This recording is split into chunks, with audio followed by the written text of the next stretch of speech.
We do start, though, with the federal government officially shut down today for the first time in almost 7 years. Earlier today, the Senate failed to pass bills introduced by each party to keep the government open. Among some notable government agencies, the Environmental Protection Agency, or EPA, that's expected to furlough 89% of its employees. The Department of Education, 87%, the Labor Department, 76%, and the Department of Health and Human Services at 41% furloughed.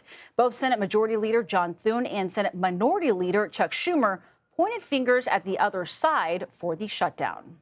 And they have taken the American people hostage in a way that they think benefits them politically, but at the consequence and the cost of what's going to happen to the American families if this government shutdown continues. Republicans thought that they could barrel us into a shutdown because they didn't want to protect the health care of the American people. Well, now they've seen they can't bully us. And CBS News congressional correspondent Caitlin Huey-Burns joins us from Capitol Hill. Caitlin, very good to see you. After these two failed votes in the Senate today, though, what comes next? Is there any kind of off-ramp in sight here? Yeah, Nancy, that is the question that everybody up here on Capitol Hill is asking. How does this end? I can tell you that earlier today, there has been a little bit of progress in terms of talking. Remember, we saw both sides really entrenched in their positions. Republicans saying this is just a clean extension of current funding. Democrats saying that they won't support anything unless it ensures that those health care subsidies that are supposed to run out at the end of the year are renewed.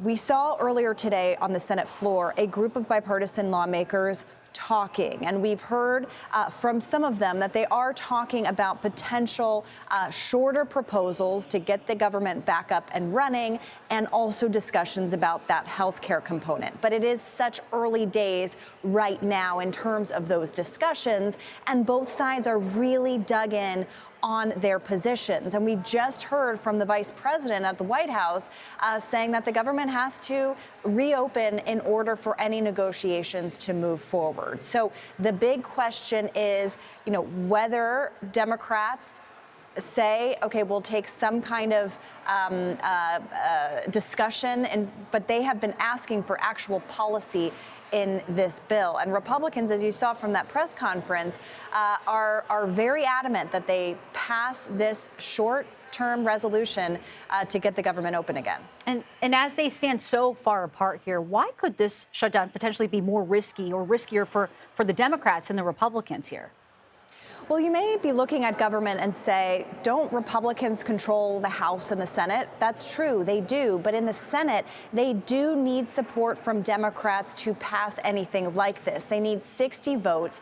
Republicans only have 53. So they do need several Democrats to come on board. And that's why Democrats have used this opportunity as a point of leverage to ask for policies that they want. And they're also getting a really strong pushback from their base, the base of the Democratic Party, pushing lawmakers up here to push the president more, to hold the administration accountable more, to stand up and fight against the administration in their view. So that's the pressure that leaders on the Democratic side are facing. You may remember back in March, we were in a similar scenario, and Senate Minority Leader Chuck Schumer decided to go ahead and let members support the bill because he was worried about the impact of a shutdown. It turned out he got a lot of pushback and backlash from the base of his party. And so this is a different stance. The question is whether someone blinks. This is really a staring contest at this point. We are now in a government shutdown. And I can tell you, Nancy, I spoke to a federal worker today who's really feeling the impact. Federal workers will get paid eventually. They'll get paid back. But right now, they won't get a paycheck. That doesn't help for paying the bills that are due. Yeah, absolutely. The daycare, the utility, what have you, bills. Caitlin Huey-Burns, thank you for your context and reporting. And Vice President Vance put the responsibility solely on Democrats for allowing the situation to play out the way it is. Here's some of what he had to say during today's press briefing. To the American people who are watching, the reason your government is shut down at this very minute is because, despite the fact that the overwhelming majority of congressional Republicans and even a few moderate Democrats supported opening the government, the Chuck Schumer AOC wing of the Democratic Party shut down the government because they said to us, we will open the government, but only if you give billions of dollars of funding for health care for illegal aliens. That's a ridiculous proposition. And for more on this, we have CBS News White House reporter Olivia Rinaldi. Olivia, thanks for being here with us. The president has discussed the possibility of mass layoffs during this shutdown, teasing that they will be Democrats. This is in addition to a buyout for some 150,000 government workers that goes into effect today. What do we know about his plan to take advantage possibly of this shutdown and what that could look like? Well, Nancy, it's good to be with you. Our Wei Zhejiang actually asked the vice president this question. Are they targeting Democrats as part of this reduction in force that they're able to do because the government is shut down? Vice President Vance said they're not targeting federal agencies based on politics. He said they are targeting people's government so that as much as possible, the essential services can continue to function, and saying that they're going to target those non-essential services, those services that they believe are not helping the productivity of the government, are what they're going to be looking at. But the president yesterday said that teasing that Democrats would be a part of this as well. They were also asked about those reduction in force emails that will be going out. We heard from Russ Vought, who said that those could who said that those could happen within the next 2 days if this shutdown continues. The vice president, who actually has become kind of the messenger from the White House on this shutdown, given his history in the Senate and his time there, has really been outspoken about this shutdown, said that he hopes this isn't a long one, but they do need Democrats to come to the table to get this continuing resolution passed. But as of right now, and as you just heard from Caitlin Huey-Burns, doesn't seem like there's a lot of movement on this at this moment. So we're expecting some of that messaging out of the White House to continue in the coming days, especially as this just looms over the entire White House and Washington, D.C. Yeah, with plenty of ripple effects too. Olivia Rinaldi, thank you.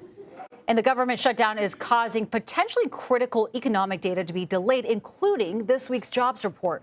Earlier, CBS News Money Watch correspondent Kelly O'Grady explained to my colleague Vlad Dutier that this could have serious ripple effects down the road. So this is really important. We were going to get a jobs report on Friday, a CPI inflation report next week. That comes from the Bureau of Labor Statistics. They are out there gathering economic data. When the government is shut down, they can't do that.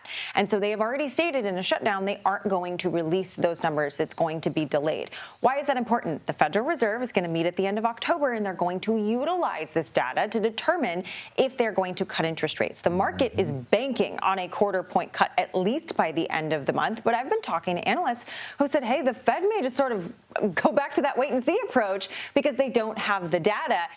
And O'Grady says officials may have to start relying on other potentially private data sets like ADP payroll numbers to make decisions in the near future.